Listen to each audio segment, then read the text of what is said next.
ચાલો ધ્યાન રાખજો. એટલે આપણે જે કાઇનેમેટિક્સ અત્યારે ચાલી રહ્યું છે કાઇનેમેટિક્સ, બરાબર, એ કાઇનેમેટિક્સમાં માત્ર સુરેખ પથ પર ગતિ, સુરેખ પથ પર ગતિ એટલે શું? પદાર્થ સીધા રસ્તા ઉપર ગતિ કરે છે, બરાબર, એવી વાત ચાલી રહી છે. સીધા રસ્તા ઉપર ગતિ, બરાબર, એટલે ઉર્ધ્વ દિશામાં તમે ફેંકો તો એમાં પણ સીધા રસ્તા ઉપર, મુક્ત કરે તો પણ સીધા રસ્તા ઉપર, કોઈ વાહનની ગતિ સીધા રસ્તા ઉપર. ઓકે, હવે જે વાત કરવાનું છે કાઇનેમેટિક્સમાં આગળ, એ સમતલમાં ગતિની વાત કરવાની છે. સમતલમાં ગતિ સમજતા પહેલા આપણે જો કે સદિશોની વાત તો કરી લીધી છે, પણ તો પણ ફરી પાછું એકવાર તમને કહી દઉં. દાખલા તરીકે કોઈ આ સદિશ હોય, એનું મૂલ્ય હોય a, બરાબર, આ ખૂણો હોય થીટા, તો એના બે ઘટક પડે સદિશના. આ કહેવાય a cos થીટા અને આ કહેવાય a sin થીટા. આપણે હકીકતમાં સદિશમાં એવું જોતા હતા શું, બરાબર, કે x ઘટક cos થીટા, y ઘટક sin થીટા. પણ હવે એવું ફરજિયાત ના હોય. થીટા ક્યાં બને છે ને એ અગત્યનું જોજો. થીટા છે x અક્ષ સાથે બને છે, તો x ઘટક a cos થીટા અને એને લંબ y ઘટક a sin થીટા. જો આવી રીતે આપેલું હોય તો જોજો, સમજજો મારી વાત, બરાબર. દાખલા તરીકે આ b સદિશ છે, બરાબર, આ ખૂણો થીટા છે, આ ખૂણો થીટા, તો એનો આ ઘટક છે ને એ b cos થીટા કહેવાય અને આ ઘટક છે ને એ b sin થીટા કહેવાય. એટલે હાવ ટૂંકમાં હું તમને કહું તો cos થીટા ઘટક એટલે પાસેનો ઘટક થાય. સદિશ જેને અડેલો હોય, જેની સાથે ખૂણો બનાવે, જો આ થીટા ખૂણો અહીંયા બનાવેલો છે ને, તો આ cos ઘટક કહેવાય અને એને લંબ હોય એ sin ઘટક કહેવાય, બરાબર. જેમ કે હું તમને હજુ કહું, આની જરૂર ક્યાં પડશે એ આપણે ખબર પડી જશે, અમને ટેન્શન નહીં લેતા, બરાબર.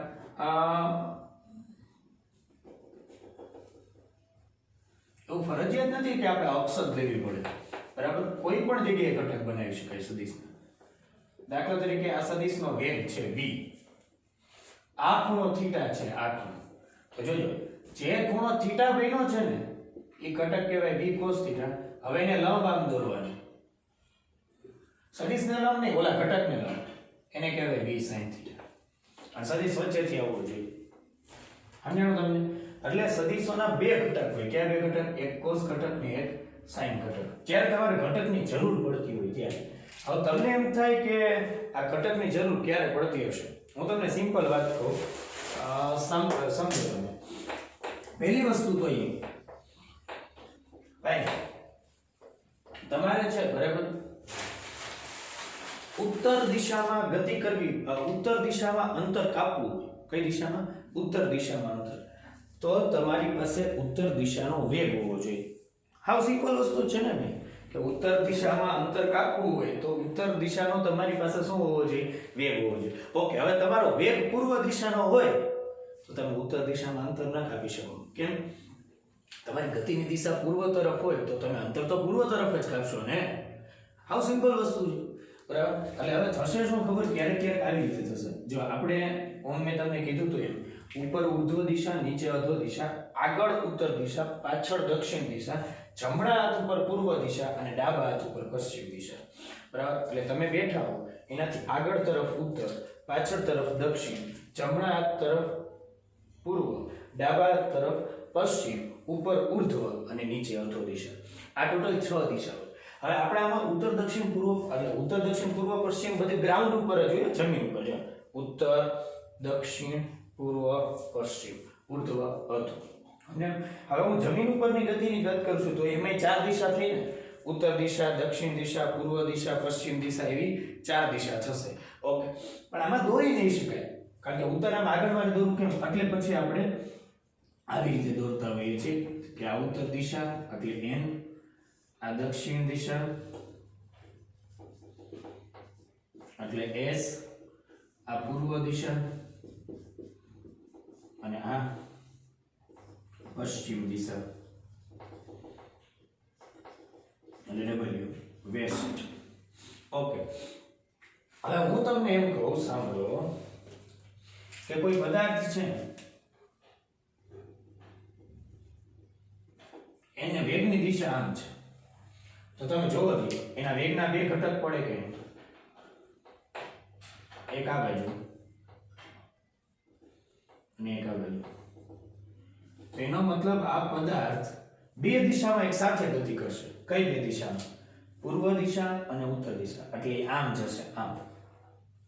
આવી રીતે તો બે દિશામાં એક સાથે ગતિ થઈ ને બરાબર એટલે આને કહેવાય સમતલમાં ગતિ ત્રિપરિમાણમાં ગતિ થાય તો એને કહેવાય અવકાશમાં ગતિ આ દ્વિપરિમાણમાં ગતિ થઈ કહેવાય બરાબર તો હવે આ પ્રશ્ન કેવા પૂછે છે ખબર દાખલા તરીકે એનો વેગ આપી દેશે આ ખૂણો આપી દેશે બરાબર પછી આમ અંતર ને આમ અંતર તમને પૂછશે સમજાયું એક પ્રશ્ન સોલ્વ કરાવો એટલે તમને વધારે આઈડિયા આવે બરાબર પછી તમને આના જુદા જુદા કિસ્સાઓ કેવા પ્રકારના હોય છે બરાબર વિમાનની ગતિ બરાબર પાણીમાં કોઈ બોટની ગતિ કોઈ તરવૈયાની ગતિ બરાબર મોસ્ટ ઇમ્પોર્ટન્ટ છે આ બધું બરાબર પછી મેઇન ટોપિક જે આપણે સમજવાનો છે પ્રક્ષિપ્ત ગતિ એ તમને સમજાવવાની શરૂઆત કરી દઈશ બરાબર પણ પહેલા એક વખત મારે તમને એક આને લગતો પ્રશ્ન ઘટકો વાળો પ્રશ્ન સદિશોના ઘટકો વાળો પ્રશ્ન મારે તમને કરાવવો છે બરાબર જોજો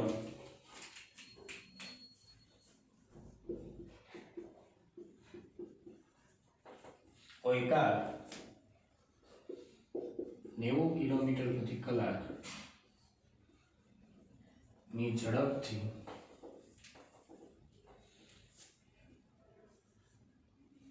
S લખ્યો છે અમે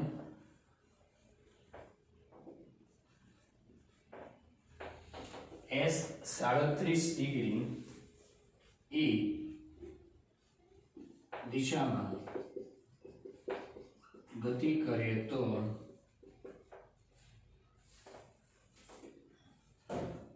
અડધી કલાકમાં દક્ષિણ અને પૂર્વ દિશામાં કાપેલું અંતર શોધો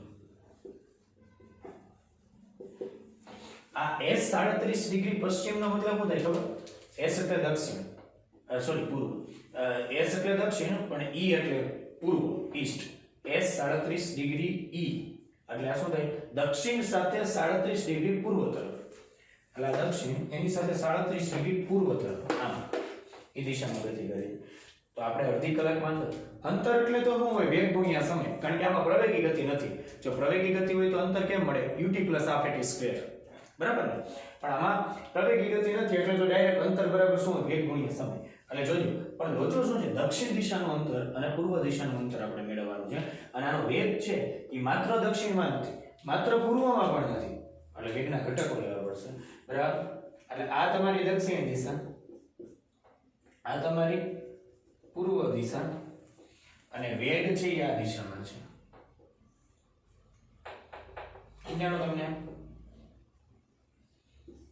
એટલે આ વેગને હું v કહી દઉં હવે એનો દક્ષિણ સાથે 37 ડિગ્રી પૂર્વ તરફ એટલે આ દક્ષિણ સાથે 37 ડિગ્રી એટલે આ ખૂણો 37 ડિગ્રી હવે તમે માત્ર દક્ષિણ દિશાની ગતિની વાત કરો તો આ વેગ લેવો પડે આ દક્ષિણ વાળો વેગ પણ વેગ તો આમ છે તો વેગનો આ ઘટક લઈ લો અને શું કહેવાય v cos 37 ડિગ્રી કામ પાસેનો ઘટક છે અને આને શું કહેવાય v sin 37 ડિગ્રી હવે તમને ખબર પડી ગઈ હું દક્ષિણ દિશાનું અંતર મેળવીશ ને ત્યારે વેગ v નહીં લો તો v cos કારણ કે દક્ષિણ દિશાનું અંતર મેળવવા માટે વેગ દક્ષિણ દિશામાં જોઈએ ને સમજાણું તમને બધા ઓકે ખાસ ધ્યાન રાખશું ભૂલ ન થવી જોઈએ જોજો અહીંયા એટલે હવે હું શું લખીશ દક્ષિણ દિશામાં અંતર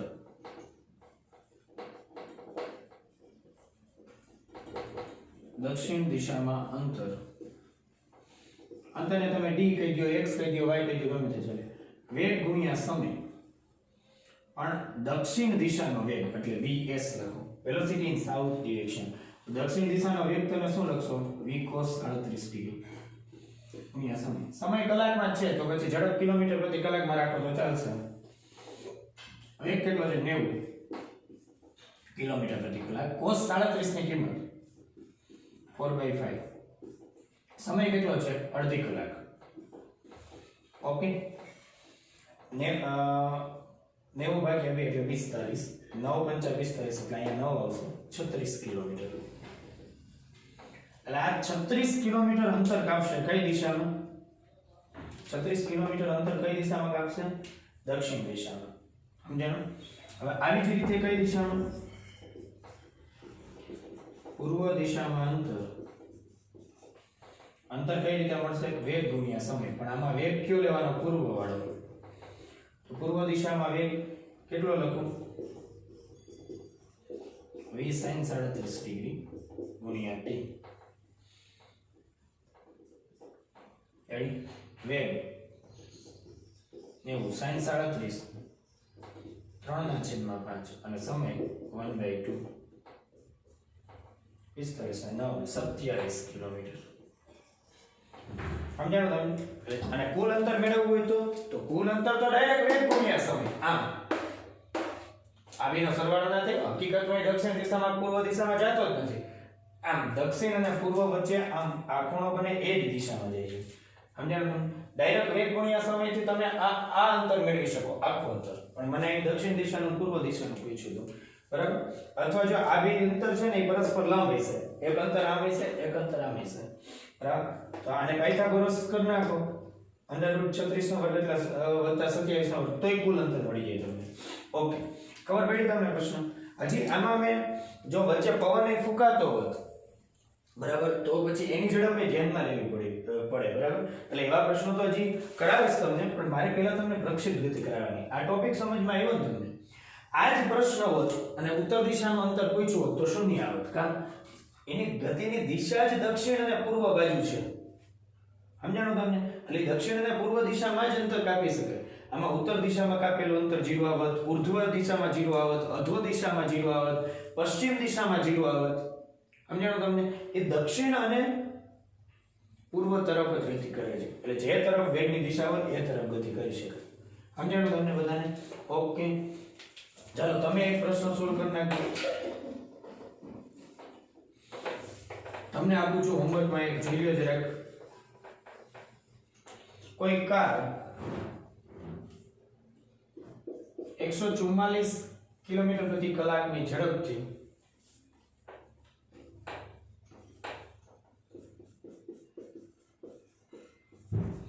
W53 ડિગ્રી નોર્થ દિશામાં ગતિ કરે તો 10 સેકન્ડમાં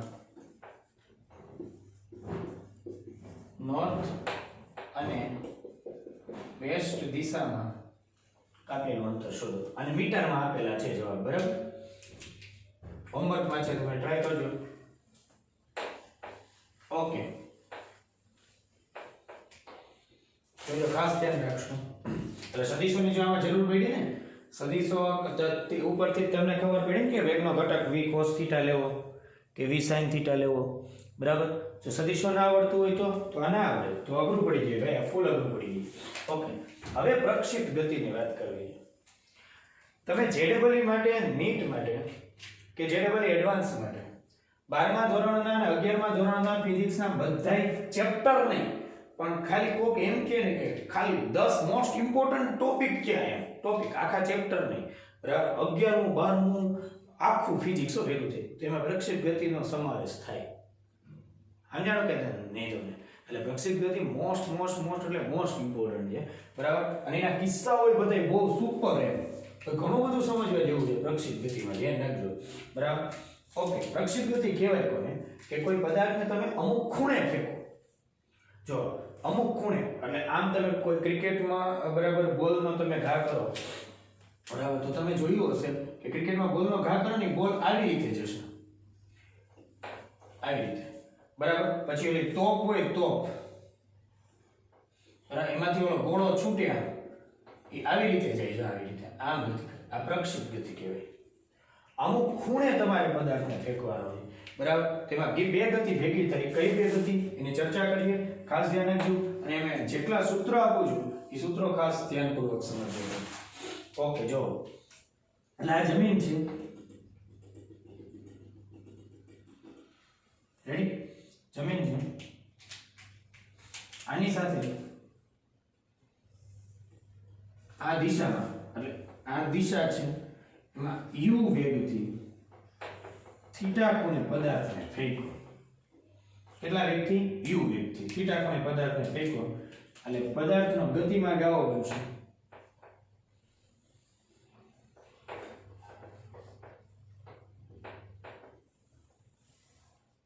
આ પદાર્થનો ગતિમાર્ગ એ થોડો ઊંચો દોરું છું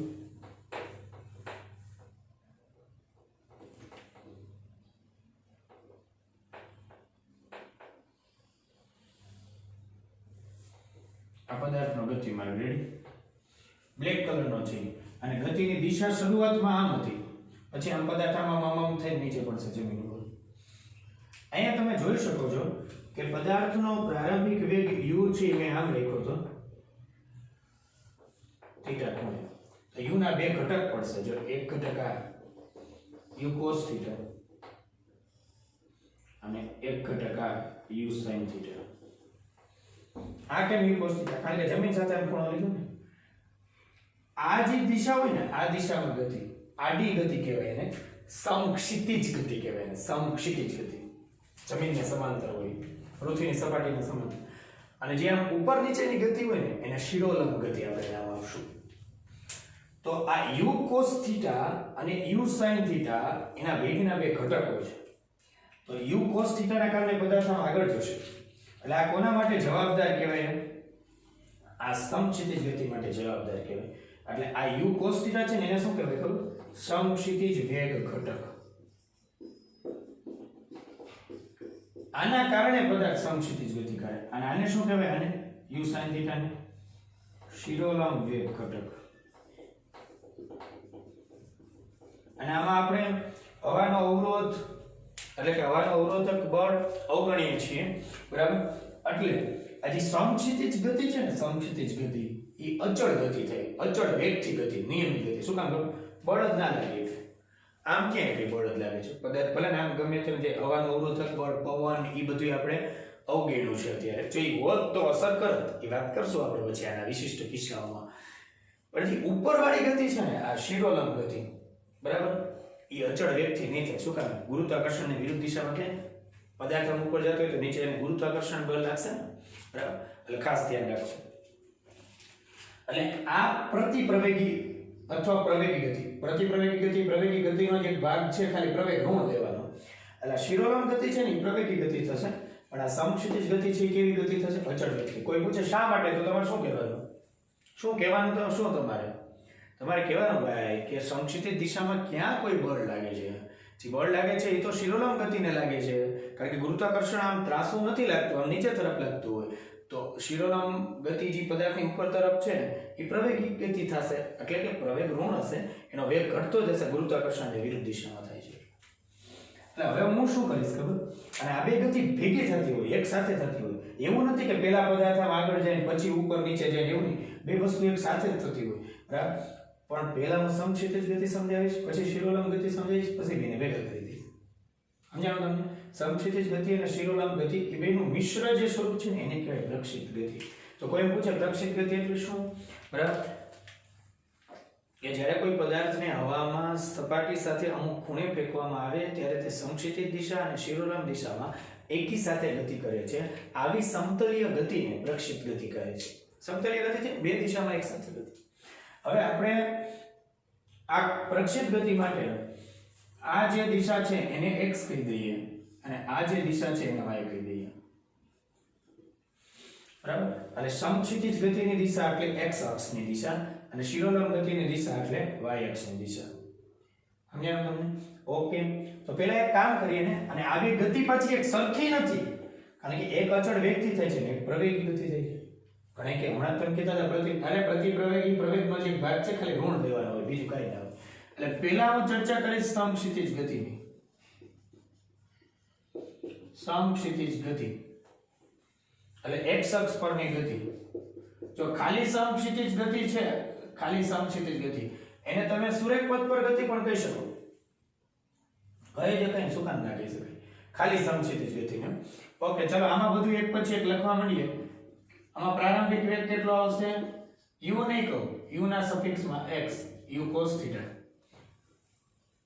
પ્રારંભિક વેગ u સફિક્સમાં x u cos θ પ્રવેગ કેટલો આવશે a ના સફિક્સમાં x 0 કા એ બાજુ ક્યાં કોઈ પ્રવેગ છે બળ જ નથી બળ લાગે તો જ પ્રવેગ કે પ્રતિપ્રવેગ હોય એટલી તો ખબર હોવી જોઈએ બરાબર t સમયે વેગ t સમય એટલે અમુક સમય પછી એ દિશામાં વેગ કેટલો આવશે એને v કહું તો એ ઓલો હતો ને એટલો જોઈએ કા અરે એ દિશામાં ક્યાં વેગમાં કઈ ફેરફાર થાય છે એટલે t સમયે વેગ આટલો ઓકે t સમયમાં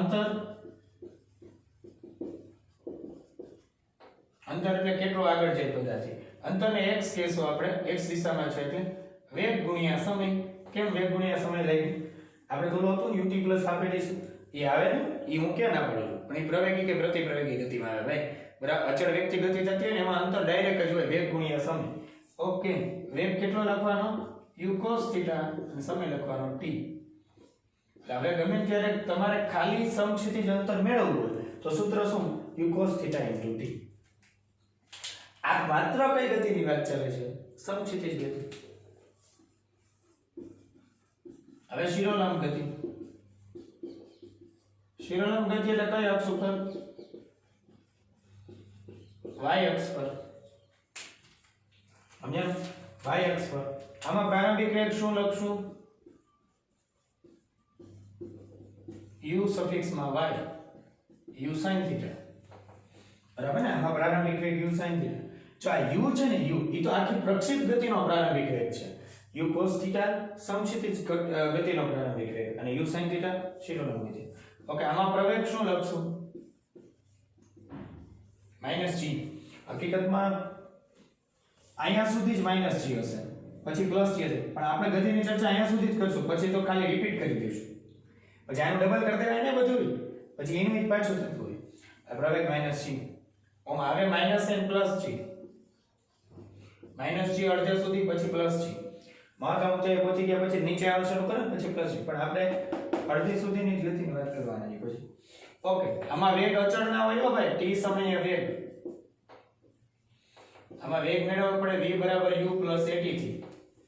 બરાબર ને? પ્રવેગી કે પ્રતિપ્રવેગી ગતિમાં વેગ બદલાતો હોય તો વેગને આપણે કહીશું vy, v સફિક્સ માં y. u કેટલા લખશું? u sin θ. a કેટલા લખશું? -g. આ આવશે વેગનું સૂત્ર. પણ એ માત્ર કઈ ગતિ માટેની વાત છે? માત્ર કઈ ગતિ માટેની વાત છે? શિરોલંબ ગતિની માટેની વાત છે. ધ્યાન રાખજો. શિરોલંબ ગતિ માટે વેગ શું આવશે? u sin θ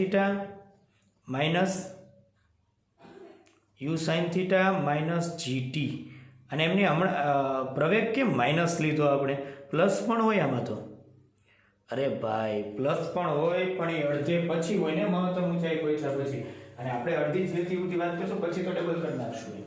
ઓકે, પછી t સમયમાં અંતર યાદ કરો. પ્રવેગી કે પ્રતિપ્રવેગી ગતિમાં અંતર કેમ મેળવતા હોય? ut + half a t square. અને અંતરને આપણે x નહીં કહીએ, શું કહેશું? y કહેશું. અંતરને આપણે x નહીં કહીએ, શું કહેશું? y. ut, u કેટલા લખું? u sin θ. t ને t + હાફ એટી સ્ક્વેર, એને -g તો -half gt સ્ક્વેર. આ શિરોલંબ અંતર u sin θ * t -half gt square. ut + half a t square હોય એમાં u કેટલા લખ્યા? u sin θ. હવે પડી બધાને બરાબર. પહેલા તો એ સૂત્રો તમને યાદ હોવા જોઈએ. અચળ વેગથી ગતિ થતી હોય તો વેગ બરાબર અંતરના છેદમાં સમય. એટલે સુરેખ પથ પર હોય એટલે અંતર કહીએ કે ને, અંતરના સ્થાનાંતર સરખું હોય. બરાબર, અંતર બરાબર વેગ ગુણ્યા સમય, સમય બરાબર અંતરના છેદમાં વેગ. સિમ્પલ વસ્તુ છે. ઓકે, પણ પ્રવેગી ગતિ હોય તો ત્યારે ઓલા સૂત્રો આવે ને, v = u + at, x = ut + half a t square, 2ax = v² - u², x = v + u/2 * t. યાદ છે કે નહીં? બરાબર, એ સૂત્રનો ઉપયોગ કરવો પડે. એટલે હવે આ ગતિ કઈ ગતિ થઈ ગઈ? સમક્ષિતિજ ગતિ. આ ગતિ કઈ ગતિ થઈ ગઈ? શિરોલંબ ગતિ. અને તમારે x દિશામાં કાપેલું અંતર ખાલી કેટલું આગળ ગયો પદાર્થ એ જાણવું હોય તો આ સૂત્ર x = u cos θ * t. કેટલો ઉપર તરફ છે પદાર્થ જમીનથી એ જાણવું હોય તો y = u sin θ * t -half gt square. આ બંનેમાંથી આ ગતિ છે એ સમક્ષિતિજ ગતિનું પ્રતિનિધિત્વ કરે છે. સમક્ષિતિજ દિશામાં કાપેલું અંતર બતાવે અને આ શિરોલંબ ગતિનું પ્રતિનિધિત્વ કરે છે. શિરોલંબ ગતિનું સમીકરણ કહેવાય. અને સમક્ષિતિજ આમાંથી બેમાંથી એકને પ્રક્ષિપ્ત ગતિનું સમીકરણ ના કહેવાય. કા ના કહેવાય? અરે પ્રક્ષિપ્ત ગતિના આ ગતિને રજૂ કરવા માટે તો y ને x બેયની જરૂર પડે, પણ આ તો બે છૂટા છૂટા છે. જો સમજાણું કે નહીં? પ્રક્ષિપ્ત ગતિમાં તો બે દિશામાં એક સાથે અંતર કાપે કે વારાફરતી કાપે? એક સાથે. તો એક એવું સૂત્ર તારવવું પડે કે જે આ બંને y અને x ને ભેગા કરી દે. ખાસ સમજો, ખાસ બધા વ્યક્તિઓ ખાસ સમજશે. શું કે પ્રક્ષિપ્ત ગતિનું સમીકરણ નથી આ ખાલી સમક્ષિતિજ ગતિ માટે છે અને આ શિરોલંબ ગતિ માટે છે. ઓકે, આ બે ગતિમાં કઈ વસ્તુ એવી છે જે કોમન હોય? બે ગતિ માટે કઈ વસ્તુ એવી છે કે જે સરખી હોય? સમય. સમય બંને માટે સરખો કહેવાય ને. સરખો એટલે શું? અરે સમયના ઘટકો ના પડે કોઈ દિવસ. બરાબર, સમય તો અદિશ રાશિ છે ભાઈ, સમયના ઘટકો ના પડે. અને એક જ સમયે બે ગતિ એક સાથે ચાલુ છે ને, એકી સાથે ગતિ, એટલે સમય બેમાં એક સરખો કહેવાય. તો હું શું કરું છું ખબર? જો સમક્ષિતિજ ગતિનું સમીકરણ શું છે? આ છે કે નહીં? x બરાબર u cos θ * t. એમાંથી t ને કરતા બનાવ્યો. આવું થાય કે નહીં? હવે શિરોનામ ગતિનું સમીકરણ શું છે?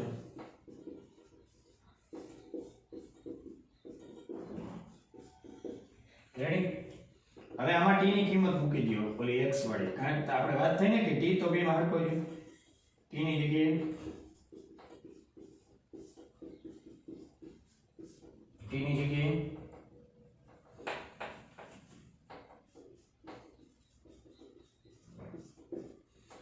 ઓકે, અહીંયા જો u કેન્સલ, sin θ ની છેદમાં cos θ tan θ into x minus ઓલા g લખું છું 2 લખું છું. u cos θ નો અહીં વર્ગ છે, t નો વર્ગ હતો. જો u cos θ નો વર્ગ શું થશે? u સ્ક્વેર cos સ્ક્વેર θ શું થશે? અને x નો વર્ગ x સ્ક્વેર, અહીંયા બહાર લખું છું. આને કહેવાય પ્રક્ષિપ્ત ગતિનું સમીકરણ. શું કહેવાય? પ્રક્ષિપ્ત ગતિનું સમીકરણ. આ છે ને તમે 5 વખત લખી નાખજો અત્યારે ને અત્યારે આ સમીકરણ. y tan θ x g/2 u square cos square θ x square એ y અને x વચ્ચેનો સંબંધ દર્શાવે. એટલે તમને દાખલા તરીકે એમ કીધું હોય ને કે x અંતર 2 મીટર છે ત્યારે y અંતર શોધો, તો આ સૂત્રથી ડાયરેક્ટ મળી જાય. નકર શું કરવું પડે ખબર? x અંતર 2 મીટર આમાં મૂકીને ત્યારે t મેળવવો પડે, t ને આમાં મૂકવો પડે. બરાબર, એ કરતા ડાયરેક્ટ મળી જાય. હજી આમાં આના અલગ અલગ સ્વરૂપ હું તમને બતાવી. આ પ્રક્ષિપ્ત ગતિના સમીકરણને રજૂ કરવાના અલગ અલગ સ્વરૂપ. પણ પહેલા આ મેઈન સૂત્ર યાદ હોવું જોઈએ. બોલવાનું આવી રીતે y બરાબર tan θ into x minus g/2 u square cos square θ into x square. અને જેટલા લોકો મેથ્સમાં છે ને શાંકાઓ ચાલી ગયું એને ખબર હશે કે આ પરવલય સ્વરૂપનું સમીકરણ કહેવાય. y ચલે છે x સ્ક્વેર આવ્યું એટલે પદાર્થનો માર્ગ છે કેવો હોય છે? પરવલયાકાર. હવે આ પ્રક્ષિપ્ત ગતિની રજૂઆત થઈ ખાલી, જેમાં મેં તમને શિરોલંબ ગતિ સમજાવી, સમક્ષિતિજ ગતિ સમજાવી. આજે તો પ્રક્ષિપ્ત ગતિની સામાન્ય રજૂઆત, ઇન્ટ્રોડક્શન, પ્રસ્તાવના કહી શકાય. બરાબર, આના ઉપરથી વિશિષ્ટ કિસ્સાઓ આપણે સમજવાના છે કે નવી નવી વસ્તુઓ બધી મેળવવાની છે. બહુ મજા આવશે. પ્રક્ષિપ્ત ગતિ થોડુંક લાંબુ ચાલશે પણ મજા આવશે. અને આ હજી સમતલમાં ગતિનો એક ભાગ જ એવો પ્રક્ષિપ્ત ગતિ. પછી નદીના વહેણમાં બરાબર કોઈ બોટની ગતિ, કોઈ તરવૈયાની ગતિ, બરાબર પવન ફૂંકાતો હોય ત્યારે કોઈ એરોપ્લેનની ગતિ, બરાબર આ બધી સમતલમાં ગતિમાં જ આવશે. બધાની ચર્ચા આપણે શરૂ જ રાખશું. બરાબર, પહેલા તમે આ બધું નોંધી લો. નેક્સ્ટ લેક્ચરમાં પ્રક્ષિપ્ત ગતિ જ હજી જે ચાલશે 2-3 લેક્ચર સુધી. એટલે દરેક વ્યક્તિ ધ્યાન રાખશે. બરાબર, કોન્સેપ્ટ મોસ્ટ ઇમ્પોર્ટન્ટ છે. ચલો અહીં સુધી રાખશું.